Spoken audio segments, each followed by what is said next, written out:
Guys आपका बहुत बहुत स्वागत है आपके अपने channel physics by Hariom sir में। तो गाइस आज हम पढ़ने वाले हैं how to increase marks in examination. हाँ स्टूडेंट, बिल्कुल सही पढ़ा आपने। एग्जामिनेशन में मार्क्स कैसे इंक्रीज करें। अरे स्टूडेंट्स, आपने देखा होगा आपका दोस्त जो है ज़्यादा मार्क्स ले आता है और आपके मार्क्स कम रह जाते हैं। कभी आपने सोचा इसका क्या कारण है? इसका रीज़न आज हम पूरा विस्तार से डिस्कस करेंगे। ये दोनों दोस्त हैं, ए और बी, और ए पढ़ने में बहुत होशियार है, प्लस है स्टडी में बहुत ज़्यादा होशियार है, परंतु ये बहुत कम होशियार है, ये लोअर है पर नंबर अच्छे लाता है। आज इसी के बारे में पूरा डिस्कशन करने वाले हैं। तो स्टूडेंट्स, चैनल को सब्सक्राइब कर लीजिए, लाइक कर लीजिए और शेयर कर दीजिए अपने दोस्तों में। हाँ तो स्टूडेंट्स, ये सब राज है प्रस्तुतिकरण का, रिप्रेजेंटेशन का। जो एग्जामिनेशन में अच्छा रिप्रेजेंट करता है अच्छे नंबर्स लाता है, और जो खराब रिप्रेजेंट्स करता है खराब नंबर लाता है। स्टूडेंट्स, तो घबराने की कोई बात नहीं है, मैं ये राज आपको पूरी तरह से बता दूंगा, और ये राज बताने के बाद अगर इसका आप फॉलो करते हैं तो आपके नंबर्स इंक्रीज हो जाएंगे। स्टूडेंट्स चलो बात करते हैं इसके स्टेप की। तो स्टूडेंट्स, पहला स्टेप है राइटिंग। राइटिंग में स्टूडेंट्स, अगर आपकी राइटिंग अच्छी है तो आपके नंबर्स इंक्रीज अवश्य होंगे। राइटिंग पर आप विशेष ध्यान दें। राइटिंग में अगर कोई वर्ड्स आपसे गलत हो जाता है तो उसको इस तरह से ना काटें, उसको केवल एक लाइनिंग से आपको काटना है। ज़्यादा इस तरह से आप काटते हैं तो वो नंबर्स को काट देगा आपके को, ठीक है ना। तो पहला राइटिंग है। दूसरा स्टेप है फॉर्मूला। सबसे पहले हम जो बात करने वाले हैं शॉर्ट आंसर की बात करने वाले हैं। अगर क्वेश्चन शॉर्ट पूछा गया है, 2 नंबर का 1 नंबर का क्वेश्चन है, तो उसमें आप उसका डेफिनेशन फॉर्मूला राइट कर दें। अगर छोटा सा कोई फिगर कर उसने पूछ लिया है तो फिगर आप बना सकते हैं, नहीं तो इन दोनों चीज़ों से काम चल जाएगा। अगर फॉर्मूला अब आप भी लिख रहे हैं, जैसे मान लीजिए कोई बल का फॉर्मूला पूछ लिया, किसी का भी फॉर्मूला पूछ लिया, तो इस तरह से उस फॉर्मूले को बॉक्स में बंद कर दें। ये इन बातों का विशेष ध्यान दें स्टूडेंट्स। तो शॉर्ट आंसर लिखते समय हमें 2 बातों का ध्यान रखना है। सबसे पहले उसकी डेफिनेशन हमें बता देनी है, अगर डेफिनेशन पूछ रहा है। डेफिनेशन नहीं पूछ रहा है तब भी हमें 1-2 लाइन की डेफिनेशन बता देंगे स्टूडेंट्स। तो सबसे पहला स्टेप है राइटिंग। राइटिंग सुंदर होनी चाहिए, और जितने वर्ड्स आप सुंदर बनाएंगे उतना आपका अच्छा मार्क्स आएंगे। दूसरा है फॉर्मूला। और लॉन्ग आंसर अगर हम कर रहे हैं तो हमें 4 स्टेप की जरूरत होती है।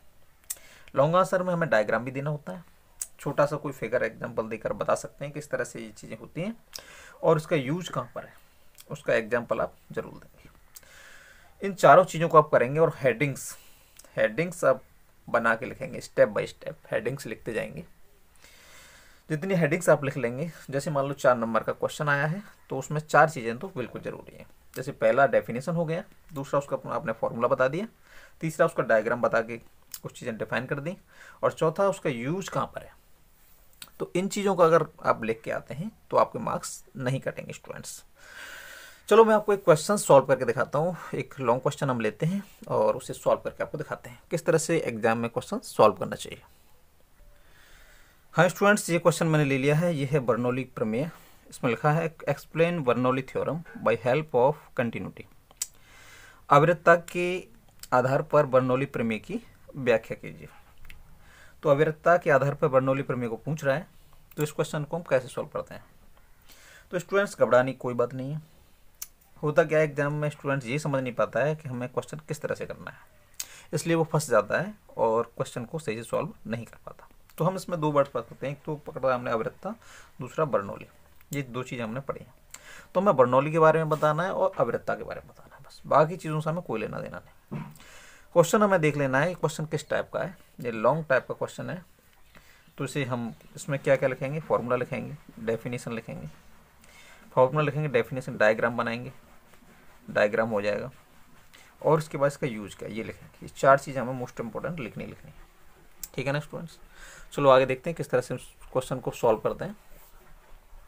तो स्टूडेंट्स, ये मैंने फिगर बना लिया है। ये तो मेरा डायग्राम हो गया। ये इसका बेस है, और ये यहाँ पर हाइट है h1, और यहाँ से हाइट ये है h2 है। इसका एरिया है, पहले जो अनुप्रस्थ काट है और उसका एरिया a1 है, उसका एरिया a2 हो गया, और इसका वेग जो है यहाँ पर द्रव का वेग जो है v1 है, और यहाँ पर क्या है v2 है।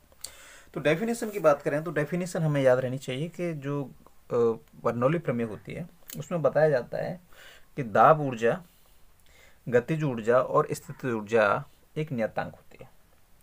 किसी बहते हुए आदर्श अश्यान द्रव की दाब ऊर्जा और गतिज ऊर्जा और स्थितिज ऊर्जा एक नियतांक होती है, ये बताया गया। तो ये तो हो गई इसकी डेफिनेशन स्टूडेंट्स। डेफिनेशन हम इस फॉर्मूले से भी निकाल सकते हैं। इसका फॉर्मूला होता है P बराबर P प्लस 1/2 ये रो हो गया V स्क्वेयर प्लस रो GH। ये यहाँ पर घनत्व है, डेंसिटी है, और ये क्या है, दाब है। ये P जो है दाब है, ठीक है ना। ये परिभाषा होगी दाब ऊर्जा प्लस गतिज ऊर्जा प्लस स्थितिज ऊर्जा, ठीक है ना। Pressure plus kinetic energy plus potential energy, P plus K plus U, इन तीनों का योग होता है। ये डेफिनेशन हो गई और ये हमारा डायग्राम हो गया। तो ये 2 नंबर हमारे पक्के हो गए स्टूडेंट्स। अब आगे स्टेप पढ़ते हैं। ये हमें टाइप करके लिखना पड़ेगा, किस तरह से हम टाइप कर देते हैं अपने शब्दों में, वो ज़्यादा बेहतर है। तो स्टूडेंट्स डेरिवेशन सॉल्व करने के 3 तरीके होते हैं। पहला स्टेप होता है किसी डेरिवेशन को हम शुरुआत से सॉल्व करें और लास्ट तक सॉल्व करते जाएं। ये तब हम कर सकते हैं जब डेरिवेशन हमें पूरी तरह से आता हो। दूसरा स्टेप होता है किसी डेरिवेशन को नीचे से सॉल्व करें और ऊपर की तरफ ले जाएं। जो पहला मेथड है वो मेथड है फॉरवर्ड। दूसरा मेथड का नाम है रिवर्स, ठीक है ना। और ये जो तीसरा मेथड है वो दोनों मेथडों का मिक्सिंग है।